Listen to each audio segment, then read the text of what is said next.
Good day, students, and this is our second lesson on number theory. And our objective is use the identity and inverse for addition and multiplication, as well as multiplying and dividing by zero. So this is basically what we want to talk about today, and please remember to pause the video at any time to write off the notes, and please study them because they're going to be important to the next lesson that we're going to look at, and it will help you further on in your mathematics by knowing this information by heart. All right. Some meaning of zero. Some meaning of zero are: zero is used to indicate an empty place value in any number with more than one digit. For example, 65043 indicates that there are 0 hundreds in the number 65,043, right? And there every other number have zero as a place value. For example, a million will have 60 behind the one to indicate that it's not just one, but is 1 million. All right, and you're familiar with this already. Zero is also the number of elements in the empty or null set. So when there is nothing in the set, what is left is zero, right? So if you have a whole heap, if you have about, if tin mackerel was supposed to be on the shelf and there is none up there, there is 0 tin mackerel on the shelf. So 0 is the what is left in the empty set. Okay. 0 is used to represent the midpoint on the number line. And if you take a look at the number line here, the midpoint is 0. And number line is something that we're going to talk about a lot, even the other topics that we're going to be doing. So please know the number line. So 0 is the midpoint, and 0 numbers go to the left, and the midpoint is negative, -1, -2, -3, -4, -5. The arrow indicates that it continues to infinity. And to the right you have 1, 2, 3, 4, 5, and it continues. Okay. So okay. 0 can also be seen as the identity for addition of numbers, and we can see it here. 4 plus 0 is equal to 4. 0 plus 5 is equal to 5. -4 plus 0 is equal to -4. 0 plus -5 is equal to -5. All right. The identity of addition. Let us expound more on that. The identity for an operation leaves the number unchanged under the operation. That's a general definition for identity. Well, now here's the definition for identity of addition. If 0 is added to any number, then the sum is the original number. And if you look, you see the examples here. 4 plus 0 is equal to 4. Therefore, 0 is the identity of addition, because 0 is the only number that can add to any number that leaves the same number. So leave the original operation, the original number unchanged. So 0 is the identity of addition. 0 plus 3 is equal to 3. -4 plus 0 is equal to -4. 0 plus -3 is equal to -3. Leaves the original operation unchanged. Okay?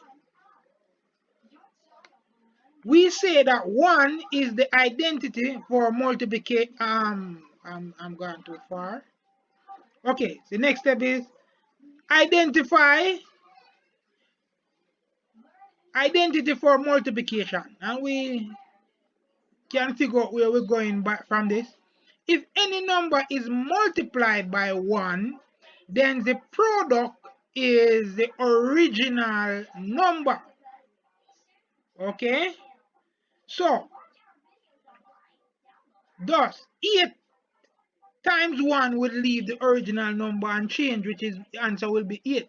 So any number is multiplied by 1 will give back the same number. We look at some example. 1 times 9 will give you 9, negative 8 times 1 will give you negative 8. 1 times negative 9 will give you negative 9. So any number multiplied by 1 will give you the original number. So 1 is said to be the identity as is stipulated. We say that 1 is the identity for multiplication of numbers. Okay, so we just learned that 0 is the identity for addition and 1 is the identity for multiplication. All right, so let's go move on. Now we want to talk about the inverse for numbers under addition. Okay, so if 0 is the identity for addition, then if I want to find the inverse of a number, I just add the inverse to the original number and I should get the identity. So if I have, say, let's write that. If I have, say, 4, that's not done right properly.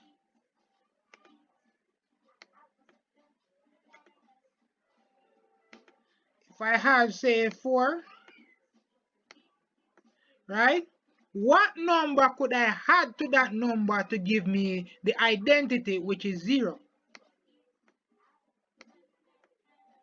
Okay, so the only number I could add to it is negative 4.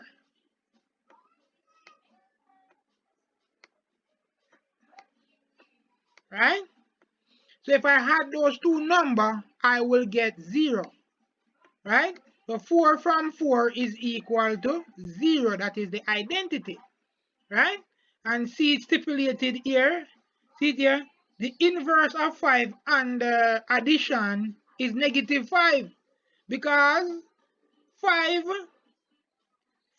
plus negative 5 is equal to the identity, which is 0. I will give another example here.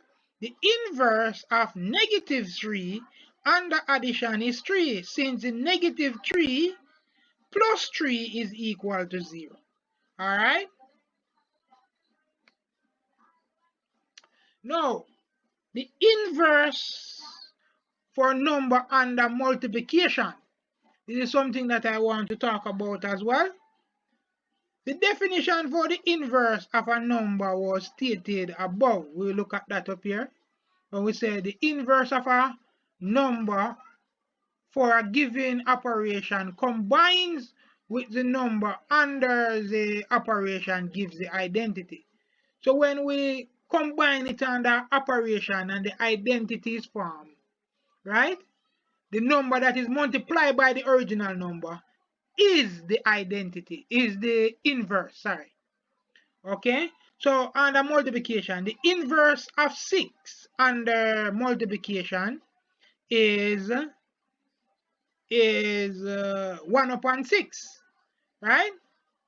So if I have 6 here, right, that's the original number, and I want to find the inverse. I want to find a number that when I multiply it by that number, I get the identity.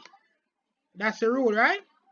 So that will be 1 upon 6. So if I multiply these two numbers, I will equal to 6 upon 6. Right? And 6 into itself goes 1 time. 6 into 6 goes 1 time, which leaves the answer 1. That's the identity. Right? Now we can use other numbers like negative 7.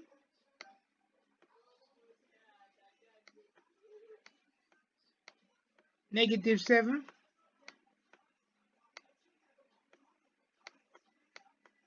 Okay, negative 7. That would equal, negative 7 would be give you an answer of negative. So it will be negative 1 upon 7, which would equal to negative 7. 1 times 7, a 7, negative 7. And you know, you can put a 1 up here to make it look like a fraction. That will be 1 times -7 will give you about -7. 7 divided by negative divided by a negative will give you a positive. That will equal to plus. 7 into itself goes 1 time. 7 into itself goes 1 time. So the answer would equal to 1. Alright, so that's how we would work that out. And we can look at other example that is not here. So the identity is formed when the inverse is given. So the inverse, the reverse is also true. If I have 1 upon, say, 5, the inverse of 1 upon 5 is 5. Okay? Because if I multiply these two numbers, I will get the identity, which is equal to 5 upon 5. And we already established 5 upon 5 is 5 into itself 1. 5 into itself 1, which is equal to 1. So 1 upon 5, the inverse of 1 upon 5 is 5. And the inverse of 5 is 1 upon 5. Alright? One last thing we need to know, multiply by 0. If any number is multiplied by 0, then the product is always 0. Alright? So if I have 0 times 10 equal to 0. 0 times 7 equals 0. 0 times 1 million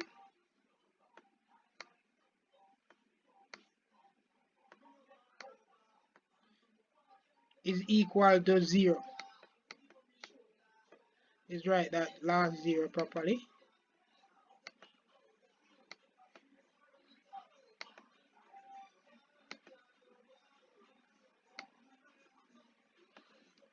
Okay, and that is the end of this lesson. We'll look at the laws of arithmetic, some laws of mathematics, and the next lesson on number theory. So please remember to write off the notes and study. If you like this video, give it a thumbs up. Subscribe to the page that you can study from it when you need to study. And thank you for watching this video.